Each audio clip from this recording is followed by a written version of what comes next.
Bonsoir tout le monde, bienvenue à la première séance de l'année. Donc, on va débuter avec l'adoption de l'ordre du jour, s'il vous plaît. Je vais le proposer. Je vais l'appuyer. Merci. Vous avez l'adoption des procès-verbaux 12 et 14 décembre dernier. Je les propose. Je vais l'appuyer. Merci. Maintenant, on a consultation et décision. Premièrement, dérogation mineure, la première au 209 rue Roy. Donc, en réalité, là, on a une réduction du nombre de cases de stationnement minimal exigé. Pourquoi? Parce que la construction en 1979, le stationnement n'avait jamais été terminé. Dorénavant, il veut terminer son stationnement. De la façon que c'est fait avec les nouvelles normes, il ne pouvait pas se conformer au nombre minimal de 29. Donc, c'était une recommandation, là, une demande plutôt pour 22 cases de stationnement avec une recommandation favorable du comité consultatif d'urbanisme. Monsieur le maire, peut-être une précision. C'est un dossier qui date depuis un certain temps. Et à la commission de l'urbanisme, lorsqu'on a vu la demande pour réduire le nombre de cases de stationnement, mais en contrepartie, ils vont faire un aménagement paysager qui va être considérable. Et à l'unanimité, on trouvait que c'était une nette amélioration par rapport à ce qu'il y a actuellement. En plein ça, merci. OK, merci. Est-ce qu'il y a des questions concernant cette dérogation mineure? Non, on va accepter un proposeur et appuyeur, s'il vous plaît. Je vais faire la proposition. Je vais l'appuyer. Merci. Autre dérogation mineure, le 133, 3e Avenue. Et il y en a un autre après, le 137, 3e Avenue. C'est à peu près le même dossier, M. Vanier. En plein ça, en réalité, là, c'est pour augmenter la hauteur maximale de 9,73 au mètre, donc au pignon de la maison, au lieu de 9,5 mètres par rapport à la couronne de rue. Tout ça, là, parce que pendant la construction, les réseaux d'égouts étaient plus hauts que prévu. Donc, on est obligé de surélever la maison. Ça, c'est pour le 133, 135.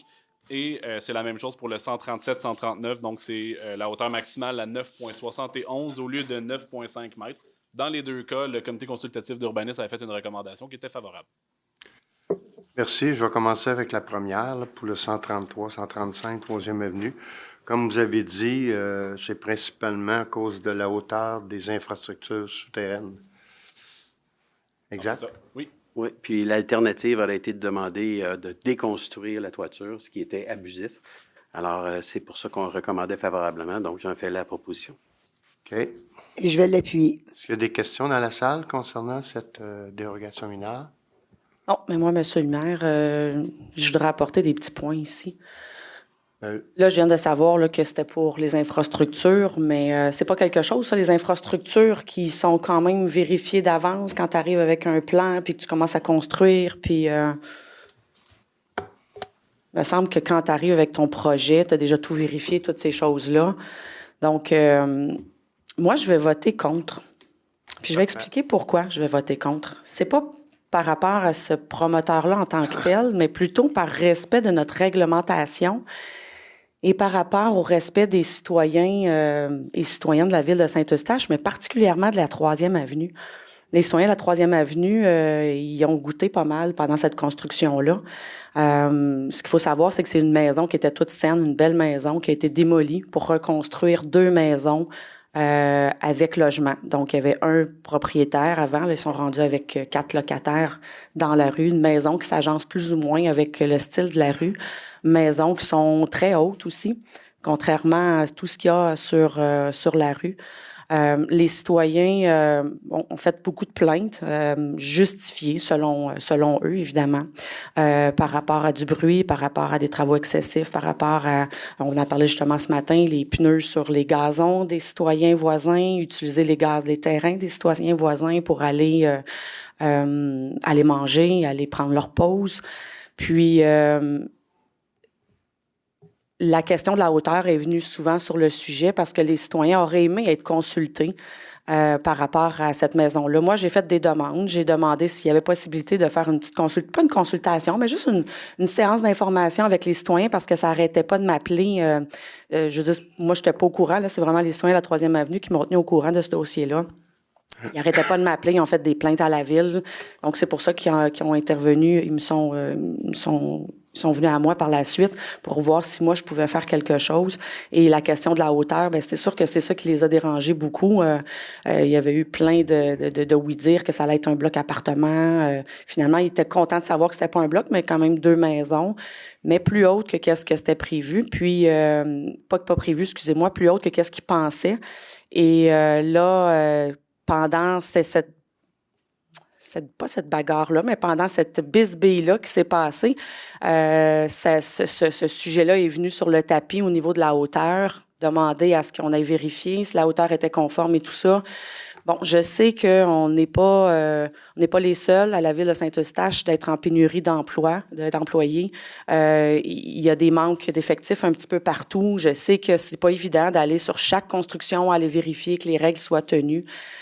Mais mon point est, est-ce que c'est possible? Là, on est en train de faire la refonte du plan d'urbanisme. Est-ce que c'est possible de tenir en compte que des dérogations mineures comme ça, surtout sur des constructions neuves, là, on ne parle pas d'une maison qui a été bâtie puis qu'avec la nouvelle réglementation, ça l'a changé, mais on parle d'une maison qui est fraîchement bâtie. On demande une dérogation mineure, on l'accepte. Donc, c'est quoi? C'est 600 $ une dérogation mineure, monsieur le maire? C'est combien? Ouais. C'est 820 en réalité chacun. C'est 820 chacune versus être obligé de démolir, c'est un non-sens de démolir. Donc, c'est beaucoup plus facile pour le promoteur. Puis je parle pas de lui, là, mais je parle de n'importe quel autre qui pourrait arriver puis dire, bon, de toute façon, on a juste à demander une dérogation mineure après, ça va passer. Donc, est-ce qu'on pourrait prévoir dans le prochain plan peut-être d'avoir une amende à donner, un peu au même titre que les arbres qui sont abattus sur les terrains. On a monté l'amende justement pour que ce soit convaincant que les gens ne veulent pas qu'ils abattent les arbres pour rien. Est-ce que dans ce cas-ci aussi, au niveau de la réglementation qui n'est pas respectée, parce que c'est ça quand même, donc la réglementation n'étant pas respectée, on demande d'avoir une amende. On fait payer une amende pour les gens qui ne la respectent pas. Je pense que ça va faire en sorte que les gens qui vont construire par la suite, ils vont s'en tenir vraiment à notre réglementation. Puis, c'est sûr qu'il y a toujours des exceptions. Là. Il y a toujours des exceptions à la règle, mais je parle pour éviter peut-être que dans le futur, ça se reproduise et que ça devienne une jurisprudence. OK. Monsieur Bernier? Oui.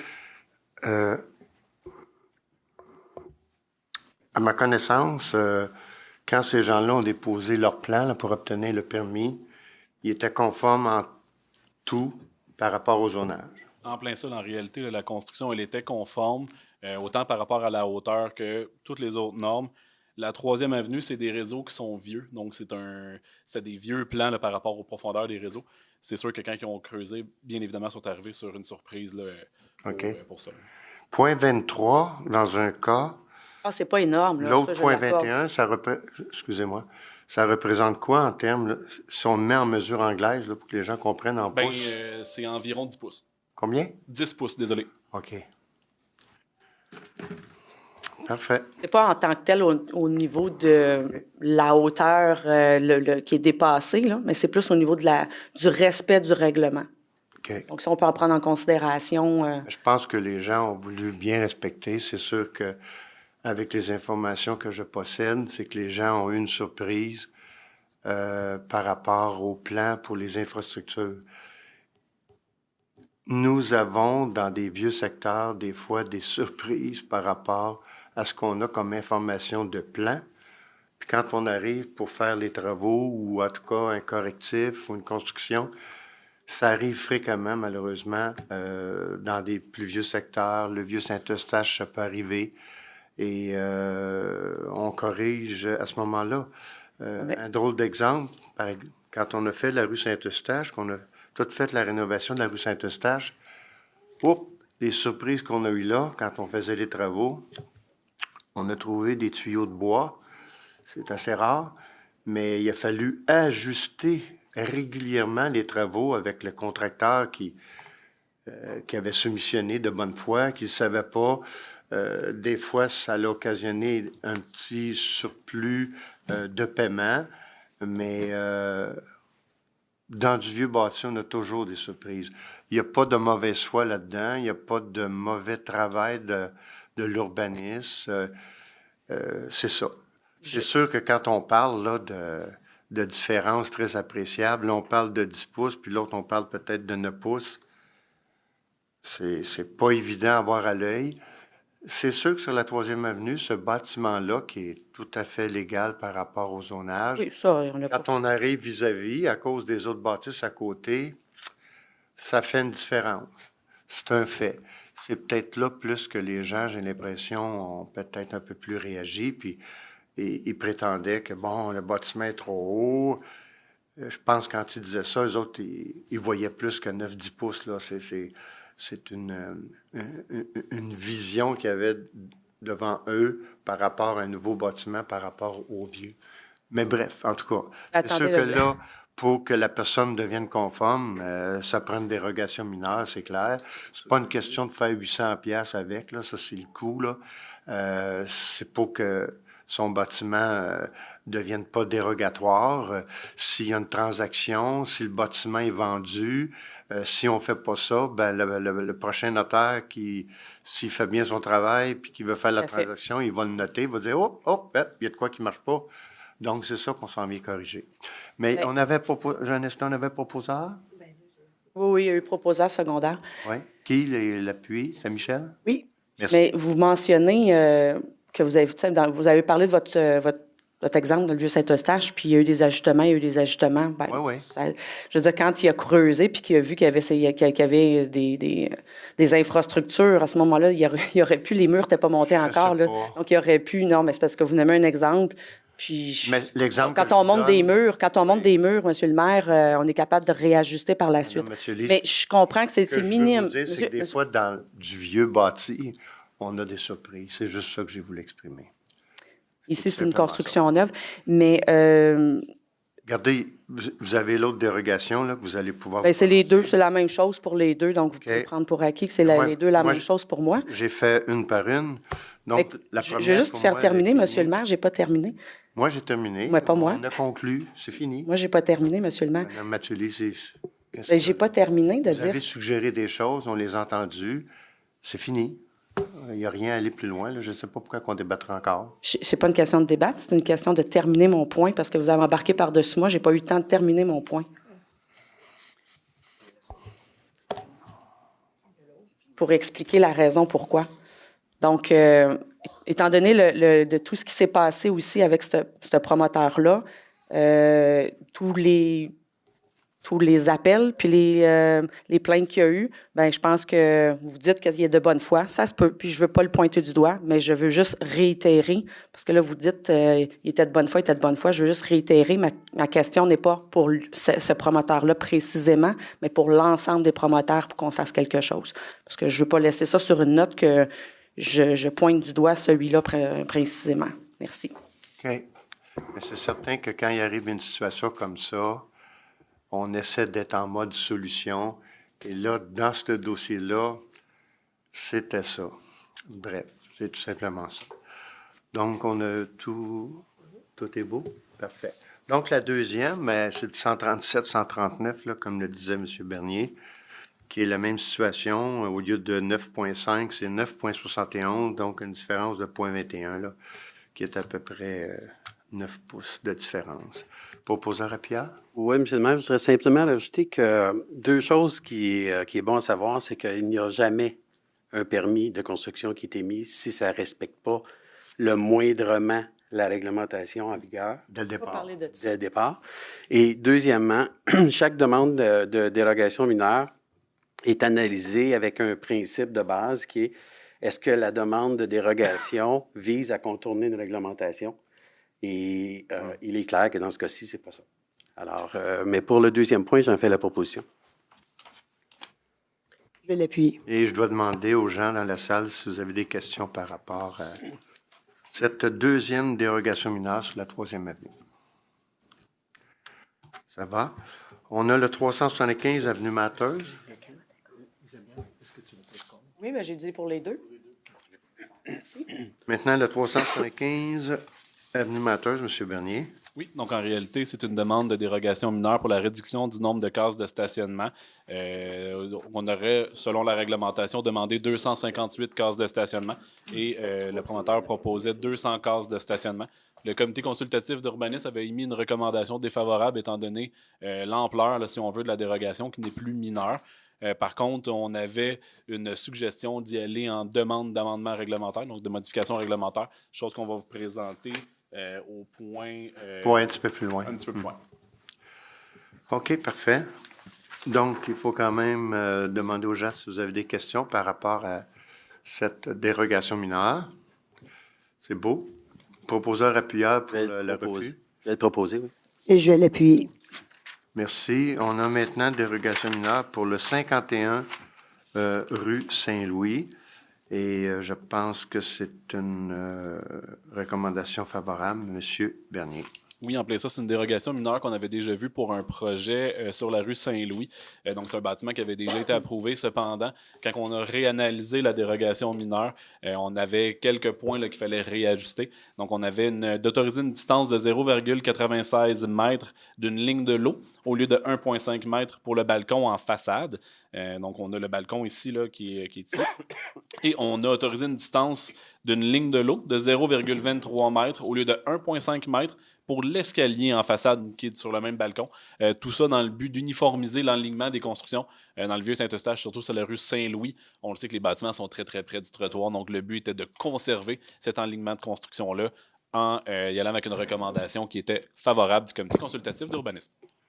Merci. Est-ce qu'il y a des gens dans la salle qui ont des questions concernant cette demande de dérogation mineure? Sinon, on va accepter le proposeur appuyeur.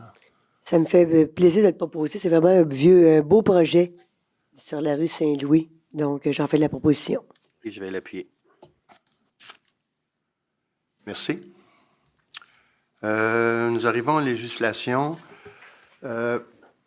concernant le règlement 1794-010, qui est le règlement qui modifie naturellement le 1794 pour l'établissement d'hébergement touristique dans un établissement de résidence principale sous certaines conditions sur l'ensemble du territoire. Monsieur Bernier. En réalité, là, on l'avait vu là, au dernier conseil du mois de décembre, Oui. c'était par rapport à un usage conditionnel. Donc, c'était si quelqu'un veut ouvrir un centre d'hébergement touristique là, par rapport à un Airbnb ou ces choses-là comme ça, en réalité, c'est d'avoir des conditions. Donc, les gens devront respecter certaines conditions afin de faire la demande à la ville. Et nous, on va s'assurer que les conditions soient respectées là, pour pouvoir émettre l'autorisation à la personne en question.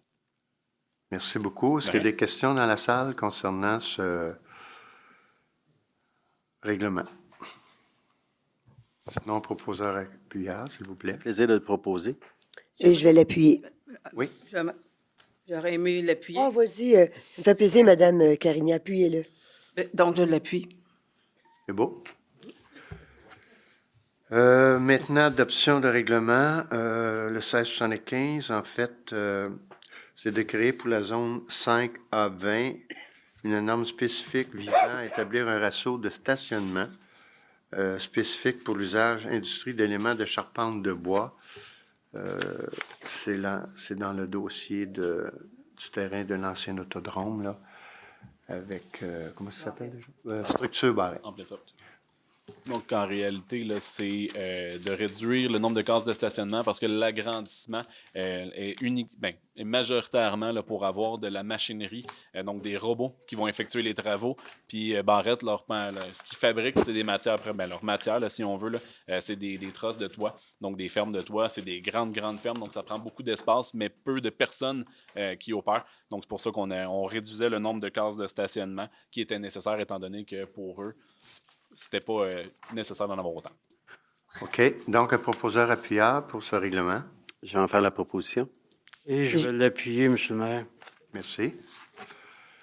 Maintenant, on a avis de motion d'option de projet de règlement, donc le 1675-391. Donc, ça vise à établir un seuil de 40 de canopée applicable à l'espace utilisé pour tout nouvel aménagement, agrandissement ou réaménagement d'une aire de stationnement.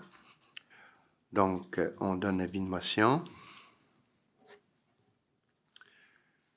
Et on va avoir quand même besoin de proposeurs appuyeurs, s'il vous plaît. Ça fait plaisir également de proposer ce projet de règlement qui, je pense qu'on va, dans l'avenir, on n'aura plus de stationnement comme on en voit actuellement où c'est uniquement minéralisé en asphalte. Alors, on s'assure le futur. Parfait. La consultation sera le 13 février, 19h. Je vais l'appuyer avec plaisir. Merci. Autre avis de motion, le 1675-392, qui vise à préciser pour la zone 7C21 les règles de calcul des cases de stationnement applicables aux usages cliniques médicales et cabinets de consultation. C'est un peu ce que M. Bernier disait tantôt, là, qu'on voyait ce dossier-là. Donc, on donne avis de motion. On va avoir besoin d'un proposeur et appuyeur, et c'est toujours pour le 13 février à 19h. Je vais le proposer, Monsieur le maire. Et je vais l'appuyer. Merci. Le 1675-393, qui est aussi un avis de motion, c'est pour la zone 3I-19. Certaines dispositions particulières d'affichage et de permettre un certain nombre d'usages appartenant notamment à la classification 1-01, en fait, qui est I-01, pardon, industrie, permettent pour la zone 2I02 des usages appartenant à cette classe et d'établir des conditions d'aménagement et normes d'implantation pour ces deux zones. Donc, ça aussi, il y aura consultation le 13 février 2023 et on a besoin de proposeurs appuyeurs, s'il vous plaît. Je vais le proposer. Et j'appuie, Monsieur le maire. Merci. Merci, M. Bernier. Donc, dans les dossiers du maire, en fait, c'est sûr que cette première assemblée de l'année, on profite toujours, à mon nom et au nom des membres du conseil municipal, d'offrir nos meilleurs vœux à tous les citoyens de la ville en cette nouvelle année. On va se la souhaiter meilleure au niveau des possibilités de pandémie des 2 dernières années.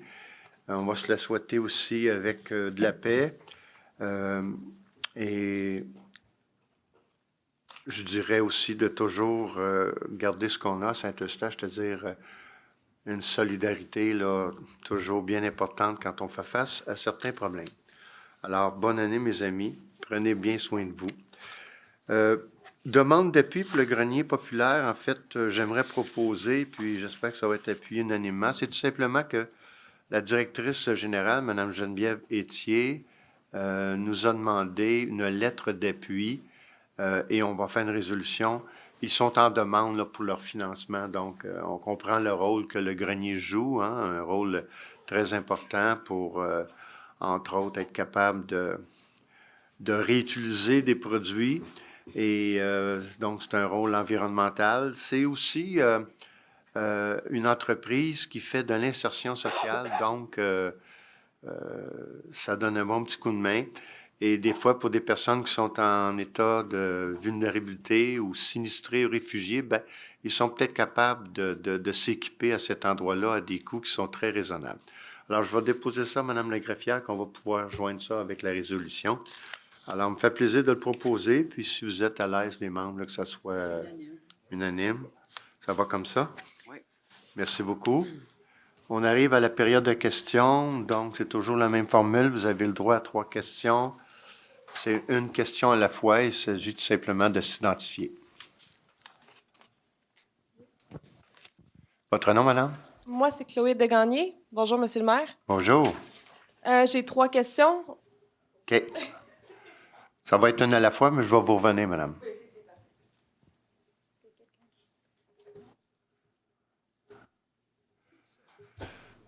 C'est tout?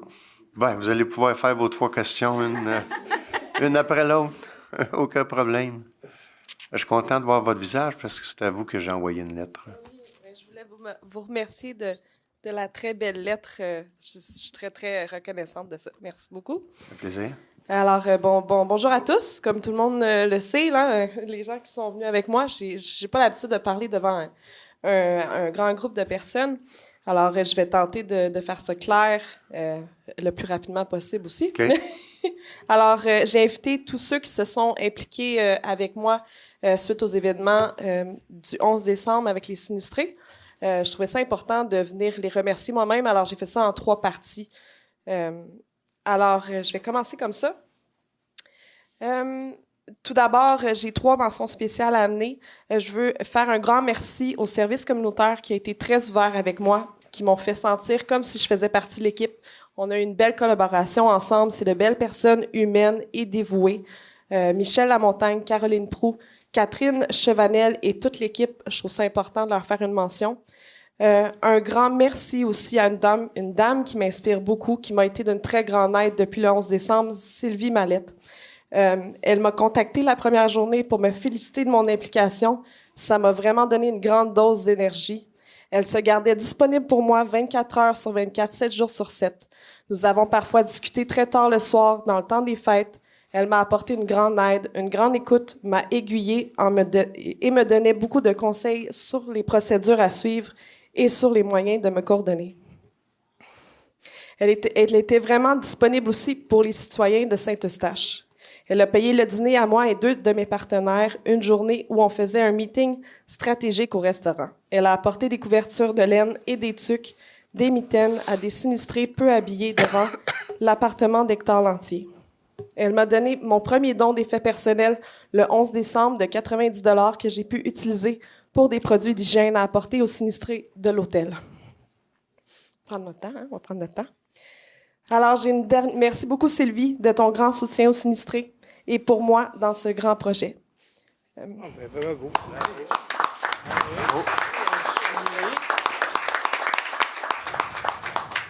J'ai une dernière mention. C'est sûr que j'ai vraiment beaucoup de gens qui se sont impliqués avec moi puis qui m'ont aidé à pouvoir contribuer là, comme je voulais. J'aimerais remercier les citoyens, les bénévoles, le service de police de Saint-Eustache. Merci de votre grande implication, de votre esprit d'entraide, de votre flexibilité, de votre optimisme, votre positivisme. Depuis le début, on travaille tous main dans la main et c'est beau ce qu'on a réussi à faire. Merci beaucoup. Merci. C'était très généreux de votre part. Puis je vous dirais qu'entre autres, là, je sais que le service de police a parlé de vous. Excusez. Il y a aussi M. Michel Lamontagne, qui est le responsable là, de l'animation communautaire, qui avait de très bons mots pour vous. Fait que c'est pour ça qu'il a été facile, là, et ça me faisait plaisir là, de vous envoyer une lettre pour vous remercier, parce que le geste que vous avez posé, c'est vraiment généreux. Vous l'avez fait d'une façon gratuite, oui, et bravo. Bravo. Des gestes comme ça fait des bonnes différences dans une société. Merci beaucoup. Donc, on va débuter avec les affaires nouvelles des conseillers. Madame Mathioli, conseillère du district de la Seigneurie. Sécurité, intersection chemin de Grande-Côte et la rue Landry. Je pense que là, il y a une solution qui est envisagée, là. Ben oui, tout à fait. Suite à mon intervention jeudi à notre préparatoire, j'ai eu le bonheur de rencontrer M. Pierre Adot aujourd'hui. On était sur les lieux pour faire une histoire là, pour que vous sachiez un petit peu là, qu'est-ce qu'il y en est. Chemin de la Grande-Côte, rue Landry, c'est en face de la bibliothèque, donc c'est l'intersection qui est là. J'ai, durant le temps des fêtes, un petit peu avant en fait, il y a une citoyenne qui a rentré dans le poteau de le lampadaire. Elle sortait du stationnement de la bibliothèque pour s'en aller vers Arthur Sauvé. À l'heure où elle est passée, le soleil est très, très bas. Donc, ça fait qu'on ne voit pas très bien le lampadaire, même si on le sait qu'il est là. La façon qu'on tourne, c'est assez... il y a eu beaucoup d'accidents. J'ai été témoin de plusieurs accidents. D'ailleurs, quand cet accident-là est arrivé, j'ai accouru pour aller voir la dame si c'était correct. Elle a crevé son pneu, donc ça a causé un trafic en plein dans l'heure du trafic à part de ça. Donc, pour éviter peut-être que ça se reproduise de nouveau, on a été voir aujourd'hui peut-être pour des solutions possibles. Il y a 3 solutions qui ont été proposées, qui vont être proposées probablement là, à la Commission de la circulation et des transports pour arriver à une solution définitive, là, pour plus que ça arrive des accidents comme ça. Donc, on a réglé bien des problèmes à cet endroit-là. Il reste peut-être juste celui-là. OK. Merci beaucoup. Merci. Bon, suivi de dossier. Oui. Comme on s'était parlé jeudi, je ne sais pas si vous avez préparé un petit résumé là, pour M. Bellemare ou... Bien, en fait, j'ai toutes mes notes là-dessus. Je vais juste faire, parce que là, le gros dossier dans lequel on a parlé jeudi, c'était le dossier de la rue Saint-Marc. Il y a on m'a contacté. Je pense qu'il y a des choses qui sont en train de se faire, de mettre en branle. Donc, bien heureuse de voir que ce dossier qui date du printemps 2018 va enfin voir le jour. J'ai encore, malgré ce gros dossier-là et celui que je viens de parler là, juste avant, là, je ne l'ai pas inclus, là, J'ai 8 dossiers qui sont autres, là. C'est des dossiers qui ne sont pas au niveau de la circulation, dont 5 que j'ai eu 0 retour. J'ai aucun retour sur ces messages-là que j'ai envoyés au cabinet du maire et à certains collègues et à vous, Monsieur le maire, puis à certaines occasions à Monsieur le directeur général. J'ai 13 dossiers qui sont en cours à la commission de la circulation et des transports, dont 7 que je suis toujours en attente d'une réponse, que j'ai beau faire des suivis. Puis ça, on parle de dossiers là, qui datent, un qui date de 2018, fin 2018, les autres datent de 2021-2022. Ça en fait quand même, j'ai quand même 21 dossiers ouverts là, au total, là, des requêtes que j'ai faites, dont 12 que j'attends toujours des retours. Il y a une des séances du conseil que j'étais venue d'ailleurs poser j'ai mis ce même point de quartier-là, suivi de dossier. On m'a proposé d'envoyer encore une fois les courriels que j'envoie et que je renvoie. Malgré tout ça, j'ai pas eu de retour, j'ai pas eu de réponse. Donc là, comme je vous ai mentionné jeudi passé, je sais plus quoi faire pour qu'on puisse me répondre. Du moins, même un accusé réception, ça serait déjà ça. Ça serait déjà très apprécié. Donc, j'avais déjà demandé de rencontrer le directeur des travaux publics, mais on m'avait dit non. On m'avait dit d'envoyer toutes les informations au président de la commission en question à l'époque. Et j'ai pas eu de retour non plus à ça. Donc là, je reviens encore aujourd'hui pour demander qu'est-ce que je dois faire pour qu'on puisse répondre à mes questions, pour que je puisse clairer ces dossiers-là, puis répondre à mes citoyens convenablement. Donc, je fais quoi là, avec tous mes autres dossiers qui sont sans Moi, réponse? je pense que jeudi passé, j'étais clair. Tantôt, vous parliez du cabinet du maire. Bien sûr que c'est possible que vous ayez envoyé des choses. J'aurais aimé en discuter avec Mme Saint-Amour aujourd'hui, mais elle était très malade. Je ne sais pas si ça va être de retour demain, mais bref. Il y a du temps d'elle, mais il y a du temps aussi quand elle est en congé, que c'était l'ancienne. Dès son retour, je vais voir avec elle pour m'assurer que quand vous envoyez quelque chose, que c'est envoyé au bon endroit et aussi que vous soyez informé que c'est envoyé. Parce que ce que j'ai compris dans le dossier de Saint-Marc, entre autres, là, il y a déjà des choses qui ont été faites, il y a un comptage qui a été fait, ça va être présenté au comité de circulation. Bon. Je souhaitais vraiment, pour aider, que vous aviez, comme je vous avais demandé jeudi, un résumé pour le donner à M. Bellemare, qui fasse immédiatement un suivi. Ça va être fait. Je ne sais pas où, là, exactement, mais que ça soit fait, là, ça, c'est important. Je ne sais pas s'il est fait, votre chose. Ça va être fait pour la Xème fois, mais oui, je vais l'envoyer demain. OK, parfait.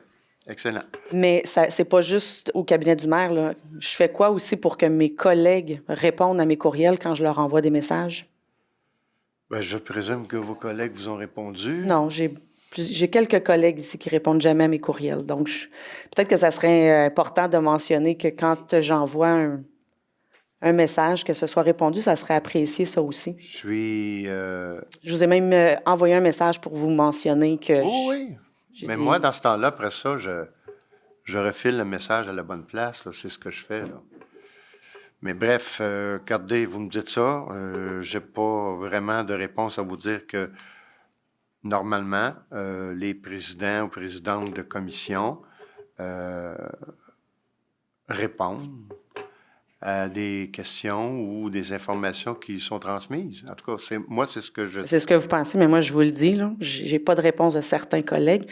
Puis, ça sera apprécié peut-être. On s'en reparlera.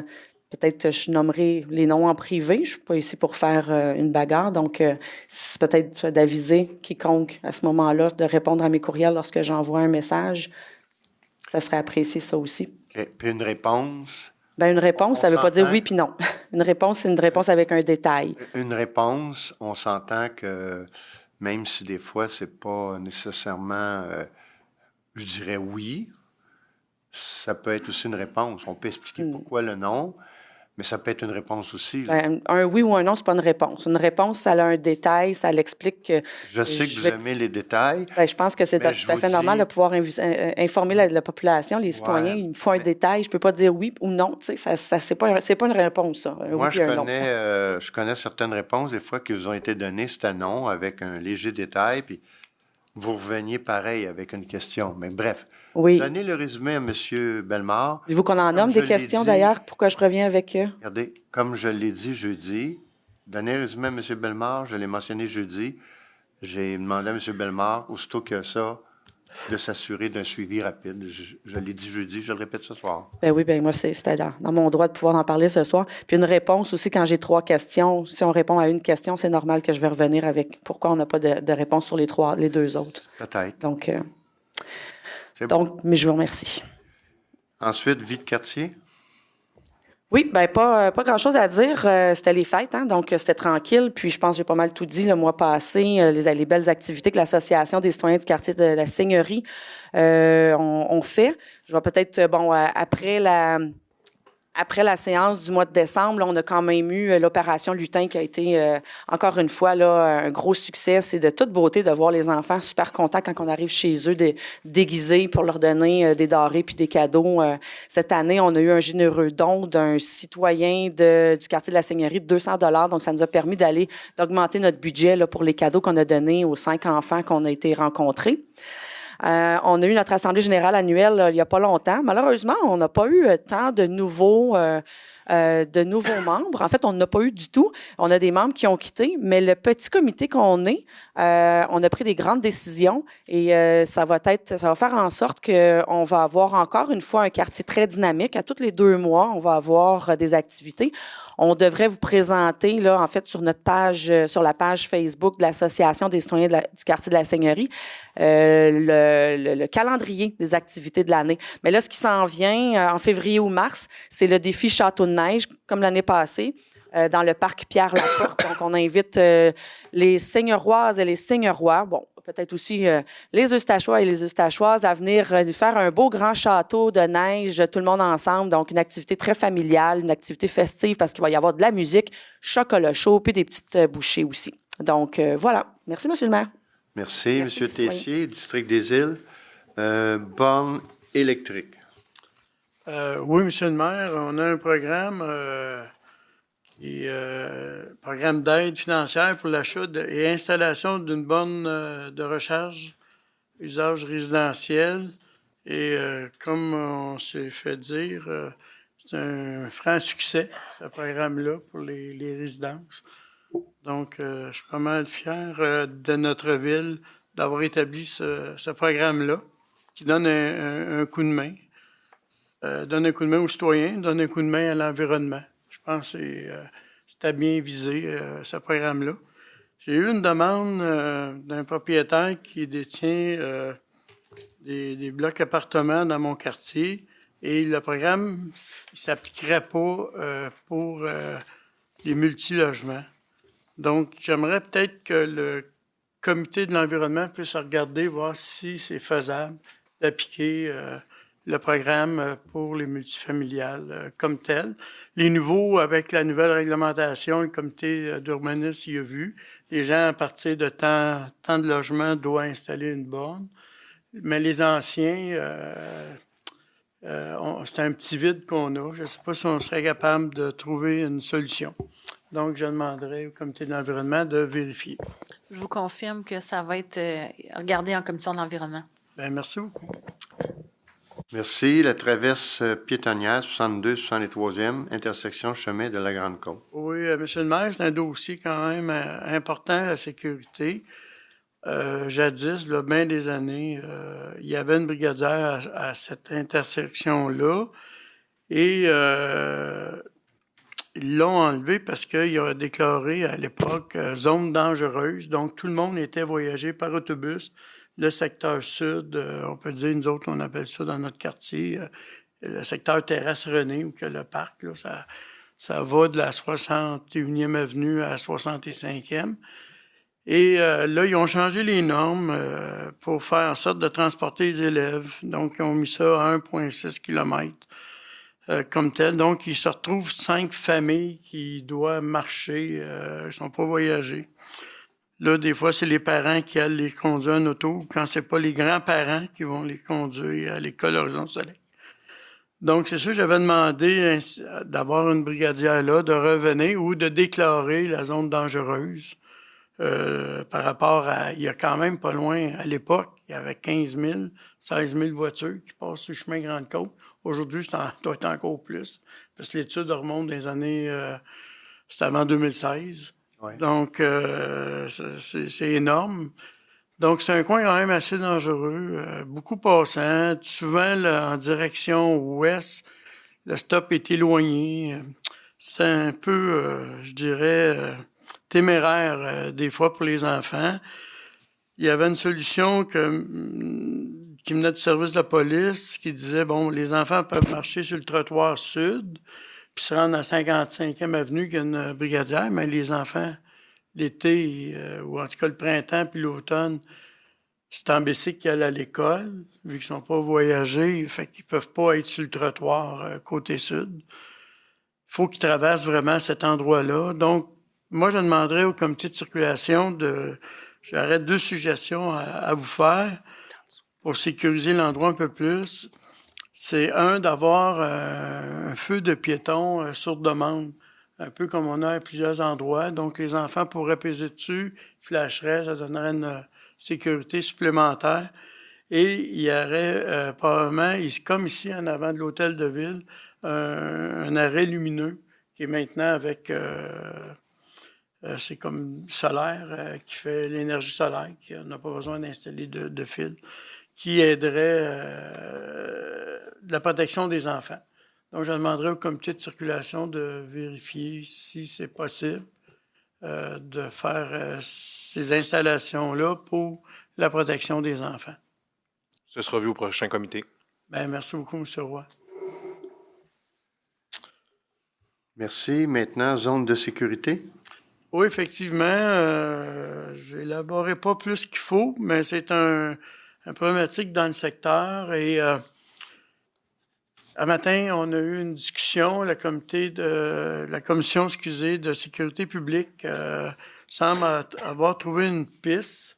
Donc, on regarde ça avec la commission, mais je pense qu'il va y avoir les services informatiques là-dedans, j'ai pu comprendre.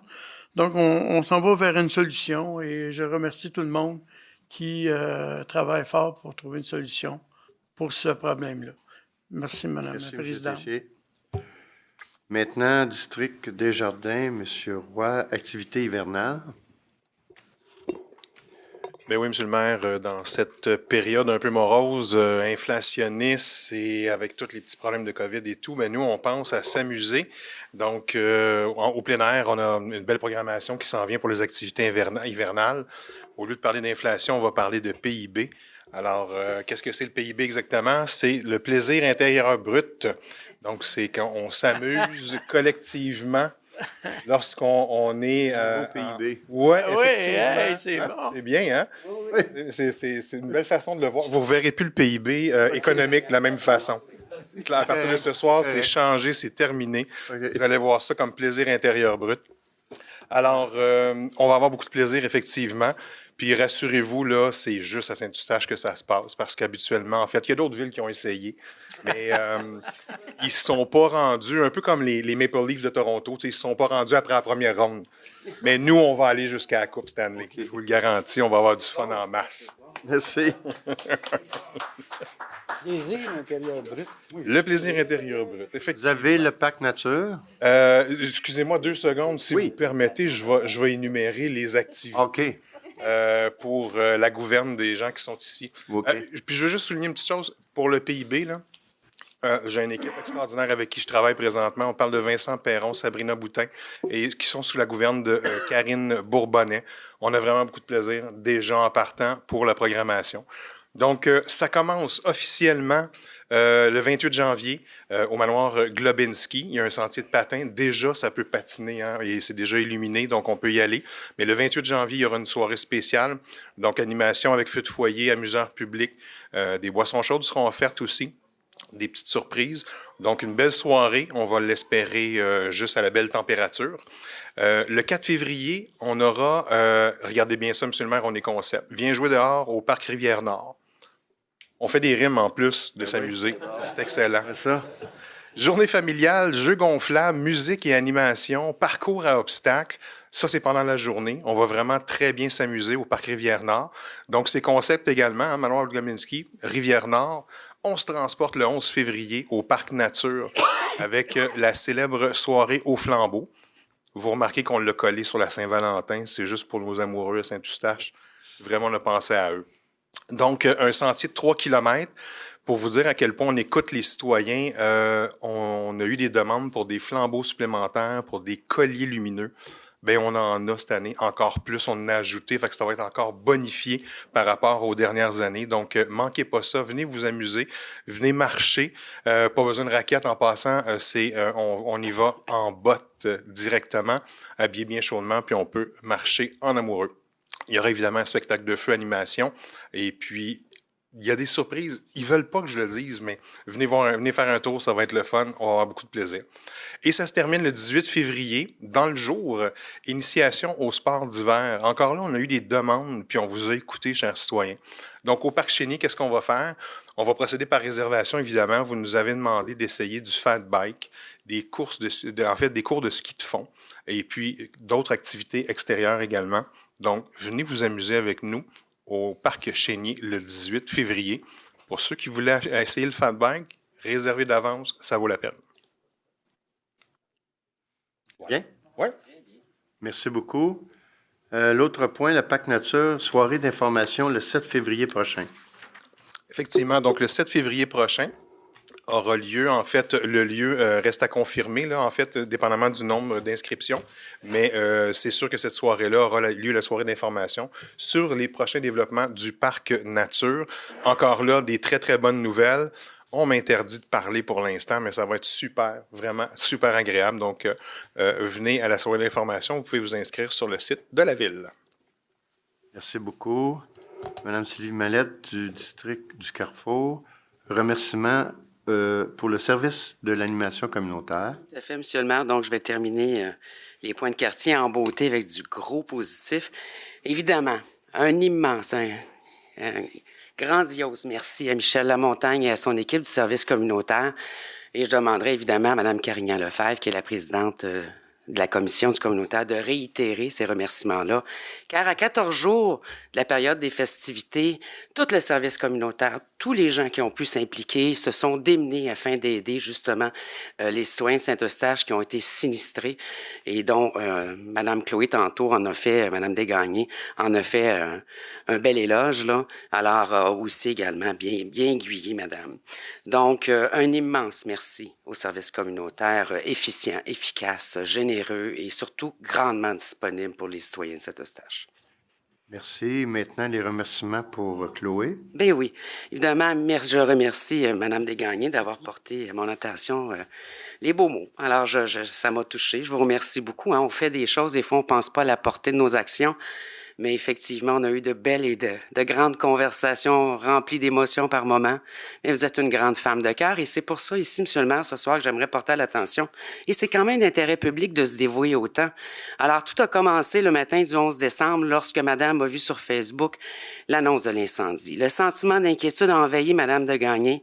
Elle a tout de suite pensé à son frère qui habite cette rue à deux immeubles de l'incendie. Elle communique rapidement avec lui pour finalement comprendre que c'était un immeuble voisin.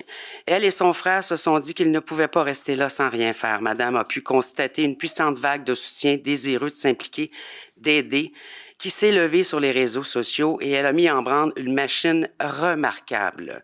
En gestion d'aide, comme on dit, elle a mis les mains à la pâte. C'est à ce moment qu'elle a senti qu'elle pouvait qu'elle pouvait servir d'intermédiaire et de coordonnatrice entre tous ces gens désirant aider. Pour faciliter la communication, un groupe s'est créé sous le nom de Groupe d'entraide d'aide aux victimes incendie Hector-Lantier, dont je remercie mon collègue Marc Lamarre d'avoir porté à mon attention ce lien qui a facilité nos communications. Avec un point de rassemblement distinct pour faciliter l'aide à répartir pour venir en aide aux sinistrés efficacement. Si vous me permettez de continuer, Monsieur le maire, c'est dans ses premières actions qu'elle a rapidement demandé à son frère Antoine Desgagnés-Carrière, qui est ici d'ailleurs, d'aller sur les lieux afin de récolter les infos personnelles des sinistrés. Le groupe était déjà créé à ce moment-là. Il a été facile de rassembler les informations. Les besoins primaires les plus urgents ont été rapidement établis. Les réseaux sociaux ont permis de faire la liste et le transport de la nourriture, des vêtements chauds, des hébergements, des transports et des besoins. C'est essentiellement par les réseaux sociaux que Mme Desgagnés a réussi à coordonner et à offrir la majorité de l'aide à offrir. La première personne à aviser Mme Desgagnés est la fille d'une sinistrée, imaginez-vous, monsieur le maire, Jésabelle Gauthier. Elle a permis d'avoir le numéro personnel d'une sinistrée qui a permis de lancer la machine afin de pouvoir connaître les emplacements des résidences temporaires des sinistrés et de pouvoir leur venir directement en aide. Des actions et des cris du cœur sont rapidement venus à son oreille et je vous en donne un exemple, monsieur le maire. Cette famille n'avait aucun moyen de pouvoir se loger et de se déplacer. C'est alors que le père de Mme Desgagnés a dit présent et s'est impliqué pour justement permettre à ces 7 familles, comme ça, ils étaient mal pris, ces gens-là, et elle a tout de suite pris ça en main.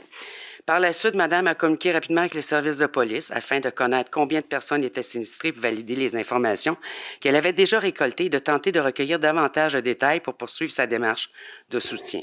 Elle a su instinctivement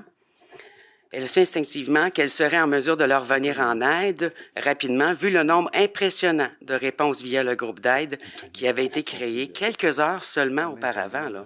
C'était vraiment là, phénoménal, la vitesse là, à laquelle les gens répondaient. Par la suite, le poste de police a bien expliqué que certains délais étaient à prévoir pour la divulgation des informations tout en dirigeant Madame au service communautaire et ainsi partager ses données et être bien aiguillée par celui-ci. Une vidéo est faite, Monsieur le maire, instinctivement sur la route. Elle se colle sur le côté. Elle poursuit à donner de l'information afin que les gens puissent vraiment être bien dirigés. La réponse fut instantanée. Je vous dirais, Monsieur le maire, et je pourrais vous en dire beaucoup, là, plus de 6 vidéos, plus de 5 publications, juste le jour du 5 décembre était mise en application. 13 heures après le début, 400 bénévoles. Après 24 heures, il y avait 1000 personnes et plus.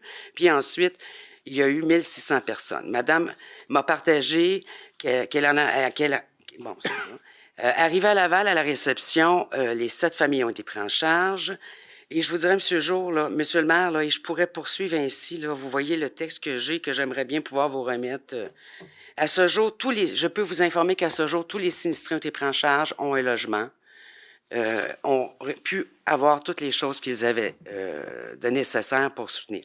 Il y a un remerciement, Monsieur le maire, au niveau corporatif qui était... le corporatif du quartier a bien répondu, dont le marché Lily, je pourrais vous dire simplement Bagel Saint-Eustache, Martin Free en Folie, Score, Crotos, Resto 25e, Ventilex, Marie et ses plats, Poutine Bar, Pâtisserie aux délices, et d'innombrables bénévoles que j'ai ici, 53 sur la liste, qui ont permis la livraison, l'entreposage. Mais il y a une entreprise qui s'est grandement démarquée, je vous dirais, c'est EBL qui a fourni camions, essence, main-d'œuvre. Et jusqu'à hier, permettant encore de déménager gratuitement les sinistrés. Et on sait qu'il y avait quand même 30 sinistrés, 14 familles. Alors, pour tout ça, moi, je tiens à dire à Mme Desgagnés un énorme merci pour votre démouvement. Un énorme merci à votre équipe qui s'est joint à vous, dont votre conjoint Jean-François Morin en arrière ici, votre fille Maïka. Merci d'avoir partagé Chloé pour qu'elle puisse aussi... merci. À Bianca et son petit bébé, à José Bastien, Marie-Chantal Prévost, Julie Baudouin et Antoine Desgagnés-Carrière.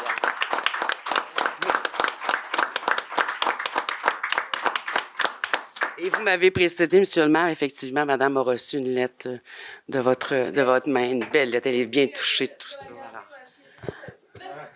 Un énorme merci, Madame, et je vous souhaite une belle année parce que vous avez travaillé, là, même pendant les fêtes. Merci.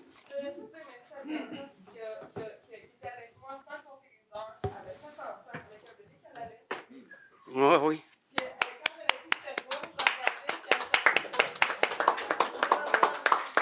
Bravo. Merci. Merci. Alors, je termine en beauté, Monsieur le maire, en remerciant tout le monde parce que un sinistre comme celui-là, là, on n'en a pas souvent. On n'en veut pas souvent. On n'en veut pas. Ouais. Puis c'est sûr qu'on n'en veut pas, même pas du tout, mais quand on voit des gens de cœur comme ça, là, qui s'oublient, qui ne comptent pas les heures ni les pas, ben... Merci. C'est bien souligné. Bravo.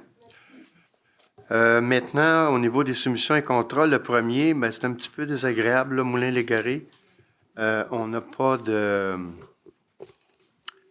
soumissionnaire pour les travaux là, par rapport à l'électricité pour rendre ça conforme.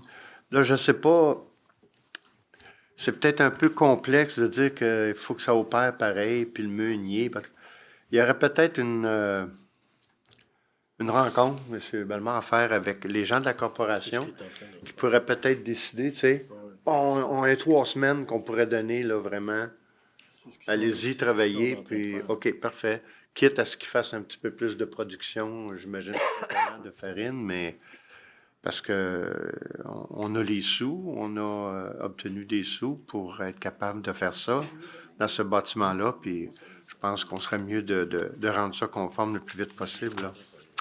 Alors, il faut quand même un proposeur, Colin, pour rejeter le fait qu'il n'y a pas eu de soumission, là. Malheureusement, alors je vais proposer. Ben, je vais appuyer dans le dossier du moulin. Merci. Merci.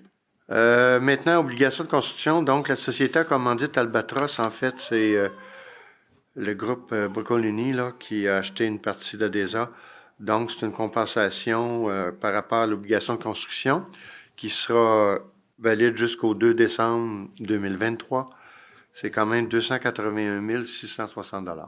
On va faire la proposition, seulement. Appuie, M. le maire. Merci. Vous avez l'embauche cadre contractuel, service des finances. On l'avait fait cette année, en 2022. C'est Mme Ginette Lacroix qui nous donne un petit coup de main et ça rend service. Entre autres, là, lorsqu'on a perdu notre directeur des travaux publics, Ginette est allée mettre la main à la pâte là, au niveau suivi financier. Ça l'a donné un bon petit coup de main. Fait que on propose qu'elle soit embauchée là, pour certaines occasions là, en tant que cadre contractuel. J'en fais la proposition. Et je vais appuyer. Merci. Vous avez l'embauche brigadier ou brigadière, mais là, dans ce cas-là, c'est M. Alexandre Mirande. Alors, je vais lui souhaiter la bienvenue et proposer. Et j'appuie. Merci. Vous avez l'embauche surveillant au niveau du sport et plein air. C'est M. Simon Charbonneau. Ça me fait plaisir de le proposer, M. le maire. C'est un citoyen du quartier Rivière-Nord. Et je l'appuie. Merci. Vous avez la nomination pompier.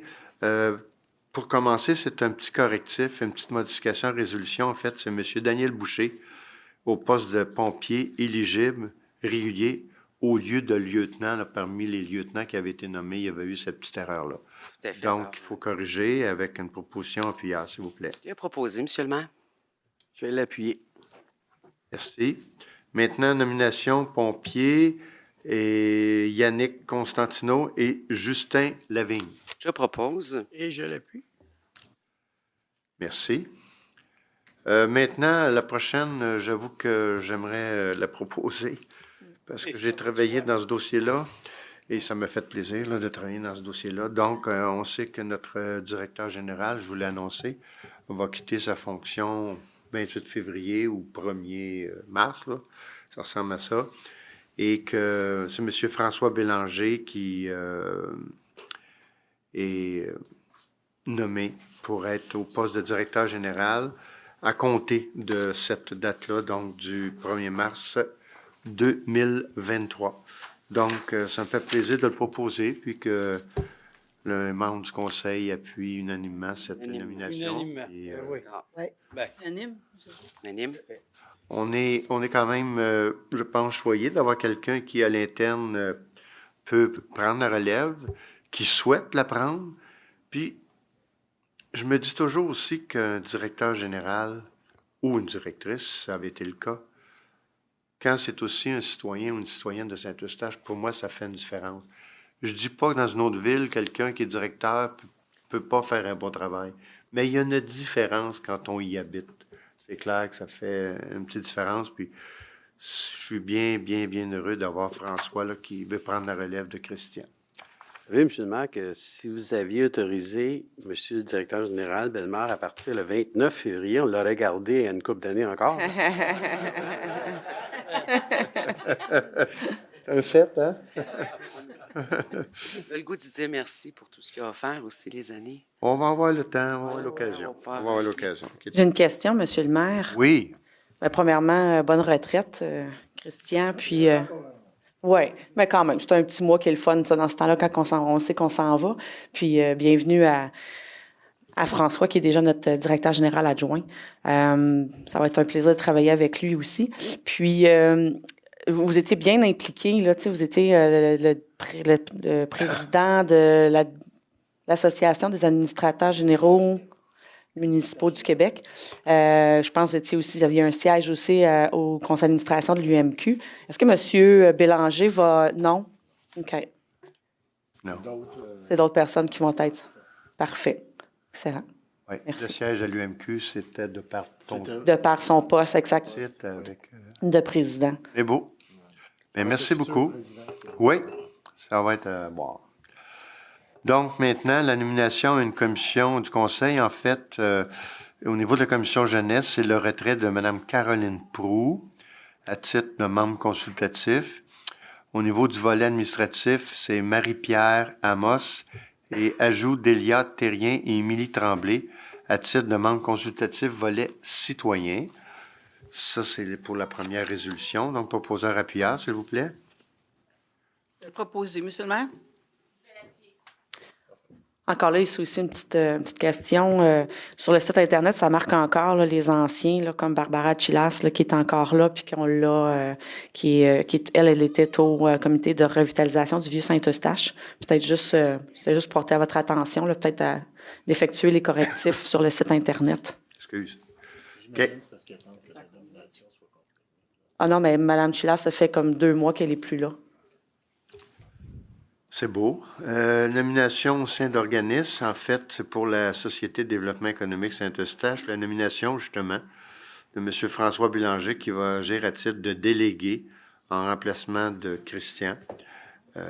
Et à la Société de généalogie de Saint-Eustache, on va nommer Fanny Leclerc, qui va remplacer Mme Nicole Grimard, qui a pris sa retraite.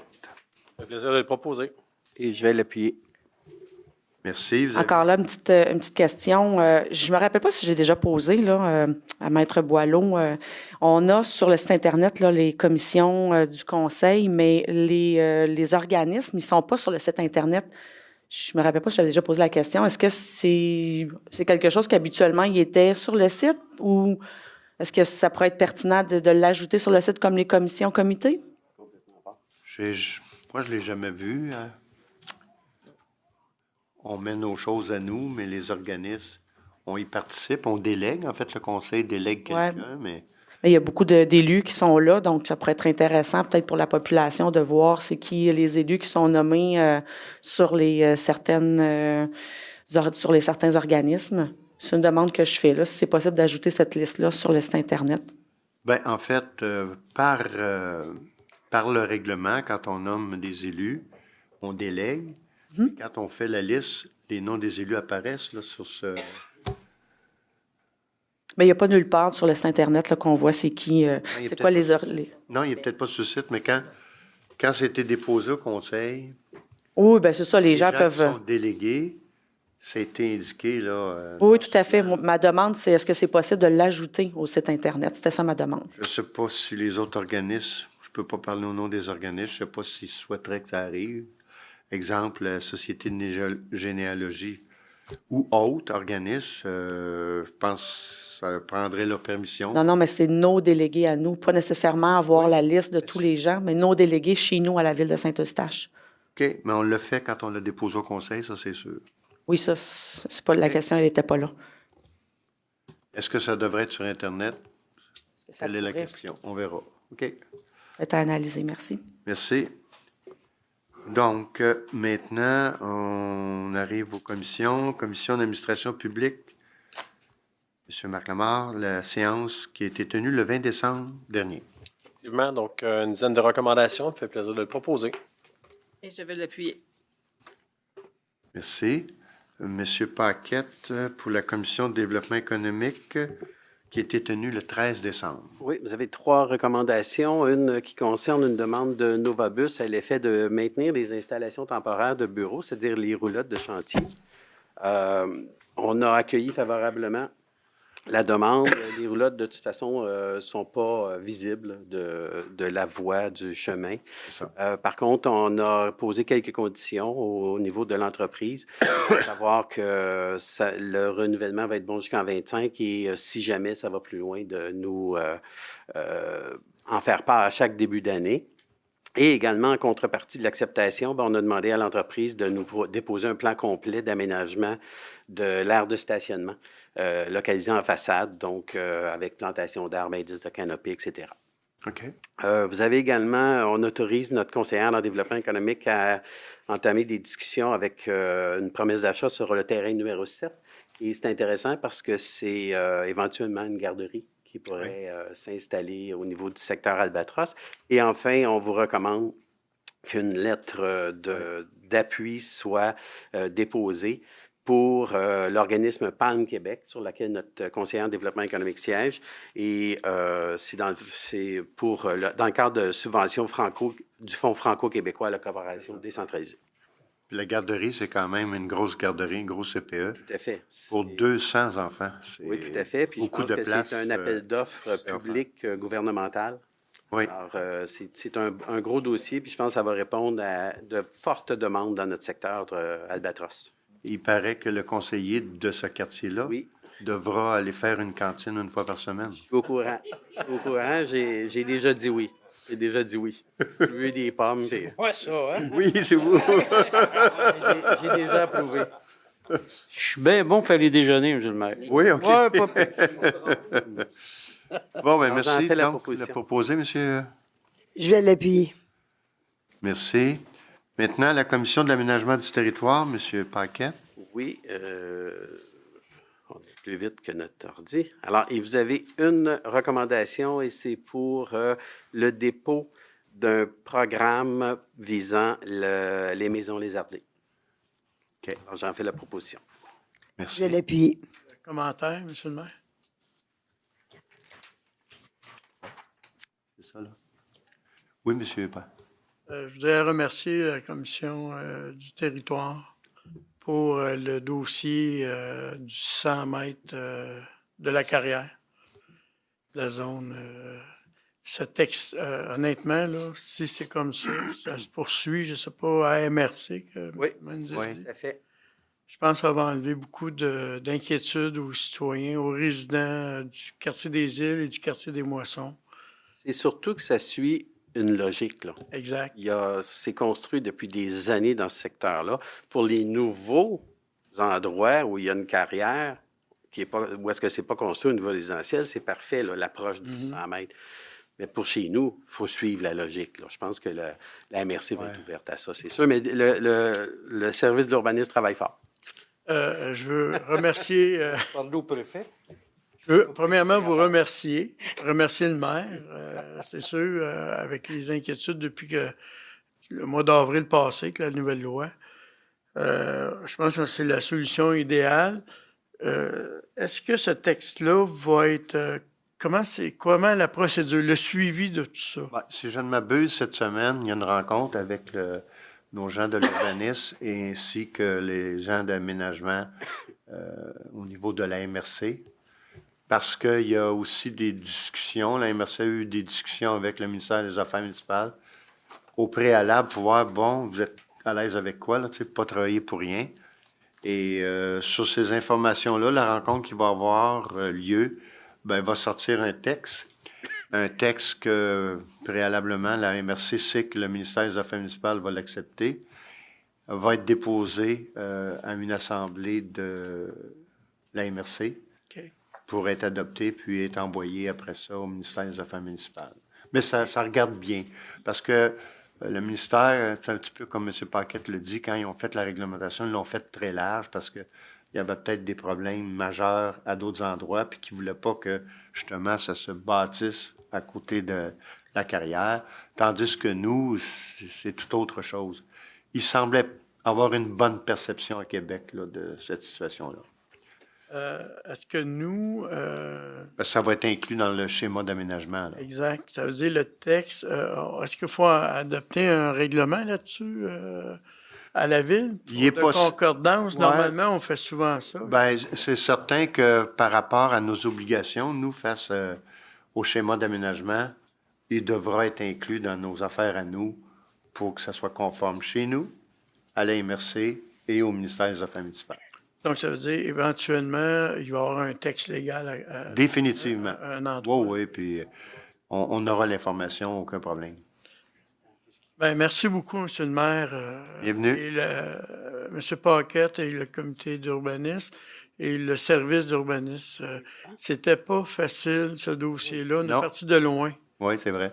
Un gros merci. C'est beaucoup d'inquiétude pour les gens.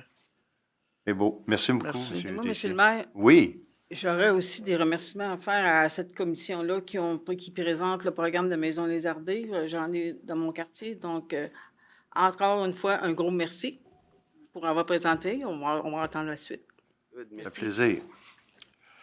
Merci, Mme Carignan. La commission des services techniques, Mme Mallette. Oui, Monsieur le maire, donc une recommandation qui se lit telle que la commission recommande au conseil municipal de mandater le service du génie pour analyser globalement le projet de remplacement du chauffage au mazout du manoir Globensky en évaluant les modes énergétiques de type gaz naturel et électrique en fonction des éléments suivants: les coûts d'installation, les coûts de fonctionnement à long terme, ainsi que l'impact environnemental. Donc, je crois que mon collègue Daniel voulait dire quelque chose. Est-ce que c'est toujours le cas?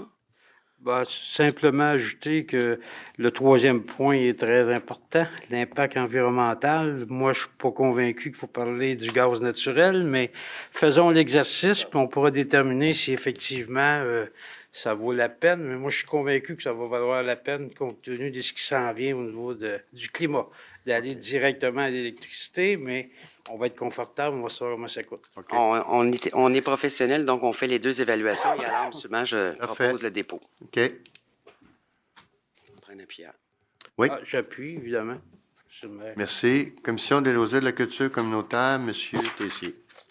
14 recommandations. J'en fais la promotion qui touche les loisirs sportifs, communautaires et culturels et la bibliothèque.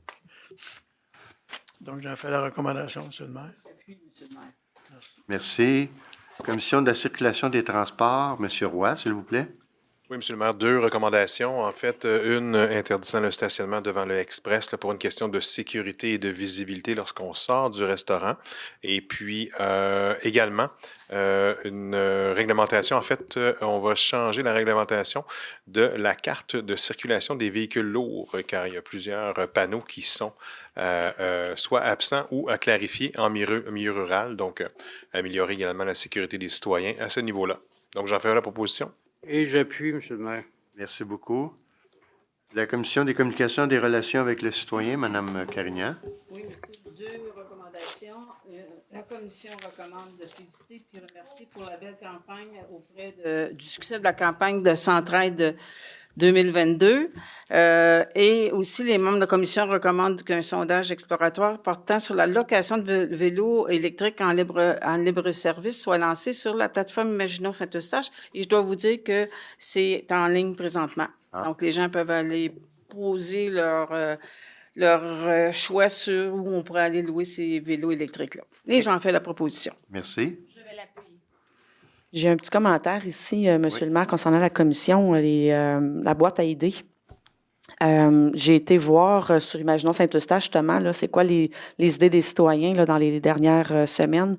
Puis, il y a une idée qui est revenue. Je l'avais déjà apportée ici en séance du conseil, les produits hygiéniques féminins. J'avais remis à Mme Lefebvre, là, la présidente de la commission, l'information. Puis, je pense que je vous l'avais remis à vous aussi. Mais c'est encore quelque chose qui revient encore sur le tapis. Donc, en tout cas, j'espère que c'est quelque chose qui va être pris en considération. Parc à chiens. Monsieur Roy, tantôt, il a mentionné qu'il va y avoir une séance d'information là, pour le parc nature. D'ailleurs, c'était une demande que j'avais faite à l'époque que j'étais la présidente d'ajouter un parc à chiens dans le parc nature. C'est une demande qui revient aussi très souvent, donc peut-être prendre en considération. Puis, il y a quelque chose qui a attiré mon attention. Notre sentier de patins n'est pas encore ouvert dans le parc nature, évidemment. Quand est-ce qu'il va être ouvert, je ne le sais pas.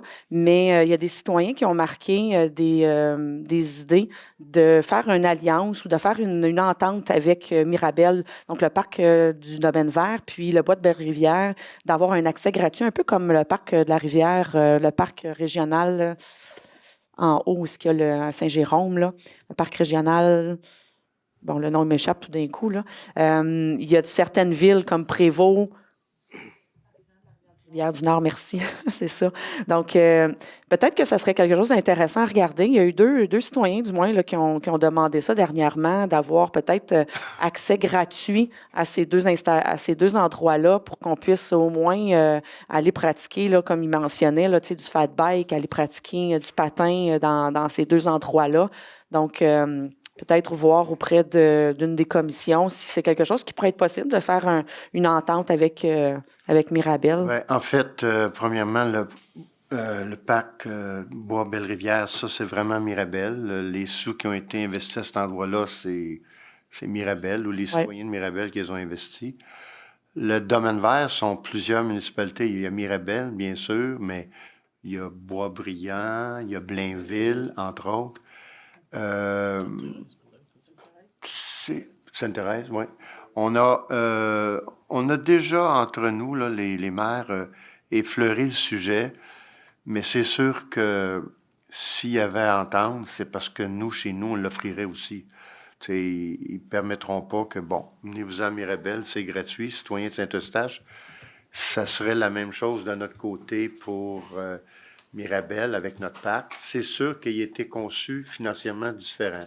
Oui, exact. Que la CMM, qui met des sous à partir du fonds vert et bleu, c'est justement pour qu'il n'y ait pas de restrictions pour des citoyens qui peuvent venir chez nous.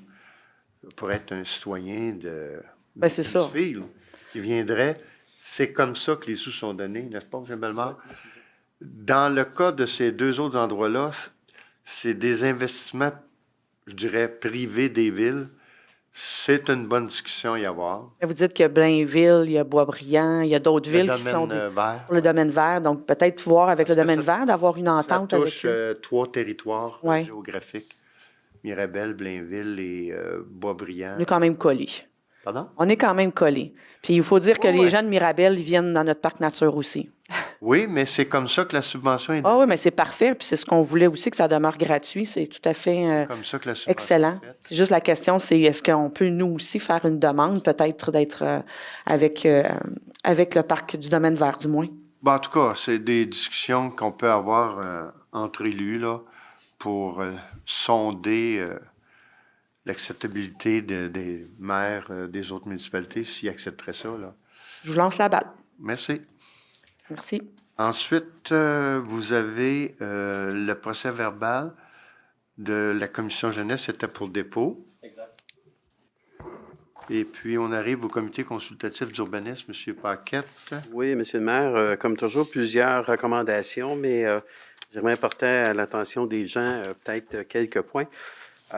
D'une part, un PIA qu'on vous recommande au 66 rue Saint-Louis. Pourquoi je l'amène? C'est tout simplement que c'est pour la construction d'un garage détaché en cour arrière, mais je veux souligner la condition que l'on met, que l'implantation du garage de l'allée de circulation de l'aire de stationnement soit revue de manière à sauvegarder les arbres matures présents sur la propriété. C'était important, autant pour le comité de Mme Canigan-Lefebvre, puisque c'est dans le secteur du Vieux-Saint-Eustache, et pour le CCU, que cette condition-là soit là. L'autre PIA, c'est au 451 du chemin Grande-Côte. C'est une révision du projet de M. Labelle. Bien, en fait, c'est Marc-Antoine Labelle. Et je voulais simplement souligner que la révision, c'est absolument remarquable. Ça vise à autoriser l'ajout de 3 logements abordables. OK. Alors, c'est reçu de façon très Favorable. Je reviens sur la demande qui avait eu lieu au dernier conseil. Un monsieur qui était venu pour une demande à la Commission de protection du territoire agricole. Nous sommes revenus au niveau du comité consultatif d'urbanisme. Le maintien de la décision de refus, donc décision défavorable, s'explique par le fait que, oui, il y a eu un droit acquis d'émis en 2008 à monsieur, mais ce droit acquis-là est sur une certaine superficie et la demande porte sur l'agrandissement de cette superficie-là. Et le moyen pour la personne, c'est de passer directement par la Commission de protection du territoire agricole et non pas à la ville. Mais je sais que ce soir, on a un autre point qui respecte la décision du CCU, que l'on va passer un petit peu plus loin, et qui va s'adresser à la Commission de protection du territoire agricole. Avant-dernière chose, un autre refus du comité consultatif d'urbanisme pour une dérogation mineure au 7 rue Léo. Un dossier assez problématique. C'était sur le déplacement d'une maison existante en vue d'éventuellement subdiviser le lot et permettre une nouvelle construction, mais pour des raisons très techniques, l'écoulement des eaux ne respecte pas notre réglementation, à savoir que ça doit se diriger vers le réseau. Et là, l'écoulement des eaux se dirige plutôt vers les terrains à l'arrière, de sorte que, suite à un avis demandé et reçu par les services techniques, qui nous dit que le fait de réduire la surface perméable pourrait avoir des conséquences importantes sur les propriétés voisines en termes de quantité d'eau dirigée vers eux, et ainsi que les dispositions du Code civil du Québec qui ne permettent pas l'égouttement des eaux d'une propriété soit dirigé vers une autre propriété. Alors, on recommande défavorablement cette dérogation mineure. Et je termine avec un point qui a été apporté en varia, mais qui est extrêmement important et qui va avoir des conséquences également positives. J'entends là, sur chacun de nos services concernés. Vous vous souviendrez, là, dans la foulée des récents événements malheureux qui étaient survenus à Montréal, puis que ça a causé la mort d'une fillette à une intersection, bien, il y a un membre du CCU, et M. Arnaud Paquin, pour ne pas le nommer, qui est arrivé avec une notion pour nous, les membres du CCU, à prendre en considération avec davantage d'attention toutes les notions de sécurité de déplacement actif lors de l'analyse de nos projets ou de développement ou de redéveloppement. Et par la suite, avec la discussion, on invite, les membres du CCU invitent également les autres intervenants municipaux, soit les services de génie, les services des travaux publics, également à prendre en considération de telles mesures lors de travaux de voirie ou de design de rue pour éviter des événements tragiques comme on a vu. Je pense qu'on est dans l'ère de la mobilité urbaine. On a un plan de mobilité urbaine qui va être déposé et accepté bientôt. Alors, cette recommandation-là de la part du membre de CCU a été excessivement bien accueillie au sein de notre comité. Alors, pour l'ensemble de l'œuvre, j'en fais la proposition. Vous avez deux résolutions. Exactement. Monsieur le maire? Ouais, on va juste accepter, appuyable. Oui. Je vais l'appuyer. Oui, madame. Monsieur Paquette, ou Monsieur le maire pourrait demander à Monsieur Paquette, à votre point 4, on parle du comité des biens et des sites patrimoniaux sur le dossier 61 rue Saint-Louis. Oui. Okay. On a eu une consultation virtuelle, nous, et on dit pas de réunion. C'est changé? Non, il est là encore. Bien, j'ai demandé pourtant qu'il soit changé. Ben, si ça va l'être, tant mieux, là, mais il y a eu vraiment une consultation. J'ai demandé qu'il soit changé et moi, j'ai vu la version qui mentionne qu'une consultation s'est tenue de façon virtuelle. On l'a dit plus qu'une fois. On regarde des arbres. Oui, absolument. Ça ne semble pas être la version à jour sur le site. En tout cas, là, mais en tout cas, il a été changé. C'est sûr et certain. Je ne sais pas si le bon document est arrivé au greffe, mais le bon document en fait mention. Vous êtes bien gentil, merci. Et je vous remercie pour le 7 rue Léo aussi. D'accord. Et naturellement, là, qu'il y aura consultation le 13 février à 19h pour les DM dont vous parliez. Là. Un petit commentaire, M. le maire. Oui. C'est la journée des fleurs. Un gros merci pour le projet sur la Grande Côte, 3 logements sociaux. Vraiment. On a tellement besoin. Vraiment. Et c'est sûr que c'est dans mon quartier, mais ça représente quand même cette affaire à l'ensemble de la ville. Et vous pourrez mentionner... C'est une sensibilité du promoteur aussi, c'est de M. Labelle et la famille Labelle. C'est sûr qu'il y a un intérêt économique en arrière de tout ça aussi, mais il y a quand même une valeur qui est quand même importante, une valeur communautaire dans notre quartier. Donc, les 3 logements sociaux. Un gros merci au comité d'urbanisme, parce que c'est un dossier qu'on travaille depuis plusieurs années, en espérant que cette année, ça va être la bonne. Je pourrais mentionner au promoteur, M. Labelle, son fils, que ça a été extrêmement bien reçu au CCU. Bien, merci beaucoup. On va espérer qu'il y en ait d'autres beaux projets comme ça. Effectivement, c'est un très beau projet, comme le Varia aussi. À 3e avenue. La 3e avenue? On a des beaux projets Pas au des CCU. On a à cœur de bien faire les choses. C'est le fun. OK, merci beaucoup. Maintenant, vous avez la politique 1039, qui est la politique d'approvisionnement et de disposition de certains biens. Jeudi, quand je vous ai rejoint là, à la préparatoire, je pense que M. Rally venait juste de vous l'expliquer, hein, si je ne me trompe pas, M. Goyer. Donc, proposeur appuyard. Et on a reçu une version différente aujourd'hui. Je ne l'ai pas ouvert, parce que je l'ai reçu à 1h30, là. C'est pas grave, mais on a une nouvelle version. OK. Donc, ça me fait plaisir de la proposer. Et je vais l'appuyer. Vous avez le dépôt du certificat là, pour les dépenses en immobilisation, le règlement 1958. Il n'y a pas eu de signataire. Je propose. Non, c'est beau. Ça va? On fait juste un Ah, rapport. parfait, désolé. Ensuite, on a le 1959 pour les travaux d'installation de réfection des infrastructures d'eau potable, d'eau usée et la réfection des ouvrages de traitement des eaux usées de l'eau potable. Ça aussi, là, c'est... Il y a eu personnes qui sont venues. Il n'y a pas eu de signature. Non. C'est ce que je veux comprendre. La même chose pour le dépôt du règlement du 960 là, pour les dépenses en immobilisation. Même situation. Dépôt du certificat sur la tenue du registre pour le 1962 pour la stabilisation de certaines dépenses fluctuantes de fonctionnement. Là aussi, il n'y a pas eu de signataire. Le dépôt aussi pour le 1963 pour lier à la gestion de l'eau potable et des eaux usées. Encore là, personne est venu signer.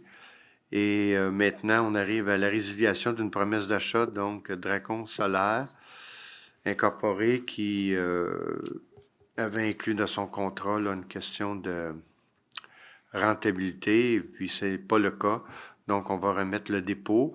C'est les terrains 39-40, mais on a une bonne liste de clients. Là. Oui, c'est ça. Alors, écoutez, c'est toujours dommage hein, qu'on ait une résiliation, mais on va faire la proposition quand même. Merci. Je vais l'appuyer. Ensuite, servitude d'Hydro-Québec et Bell Canada. Donc, sur une partie du lot 6 270 000. Ça avait été préparé par Maître Mario Beauchamp. Proposé, M. le maire. Je vais l'appuyer. Parfait. Maintenant, vous avez directeur du module administratif et communautaire, accord de subvention, les fonds de réengagement avec les publics pour les organismes œuvrant dans la présentation de spectacles professionnels. Proposeur appuyeur. J'imagine, M. Tessier. Mme Lefebvre me questionnait. Je vais l'appuyer. Là, je suis juste d'un œil, hein, mais j'ai une oreille de ce bord-là. Ça sent bien. Je peux pas voir partout. On pas ça dans les mauvais œil. Oui, exact. Alex, ça Je vous sort. surveille du coin de l'œil, pareil. C'est beau.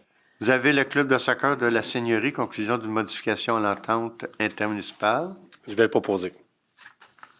Je vais appuyer. Vous avez la demande d'aide financière, le fonds région et ruralité. En fait, c'est quand même un montant. Là, ce fonds-là est géré par la MRC. C'est une aide financière de 110 000 dans le cadre du programme Volet 3. C'est pour les plans de vie pour les phases 1 et 2 de la réfection de la promenade de la rivière Duchesne. On va faire la proposition. Oh. Ou inversement. Ou inversement. Ça n'a pas d'importance. Faites ce que vous voulez, Mme Isabelle. Parfait.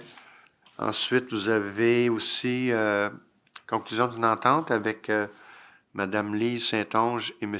Denis Blanchette. C'est pour les collections originales de photographie. C'est les gens du quartier des îles. Merci. Et vous avez Louis-André Corriveau, Marcel Corriveau et René Corriveau. Là aussi, c'est une conclusion d'une entente là, pour une collection originale d'actes notariés concernant la propriété 64-68 rue Saint-Eustache. On en fera la proposition, M. le maire. Je vais l'appuyer. Merci. Maintenant, Mme Marie-Claude Labelle et M. Frédéric Labelle conclusion d'une entente, là, suite au départ de M. Labelle, sa fille et M. Frédéric, c'est le garçon, Exact. qui veulent nous donner 12 photographies originales prises dans le vieux Saint-Eustache, donc pour faire une entente. Qui J'étais était en ici et moi-même exposition, avions eu l'occasion d'en discuter avec elle. Elle nous l'a offert de bon cœur.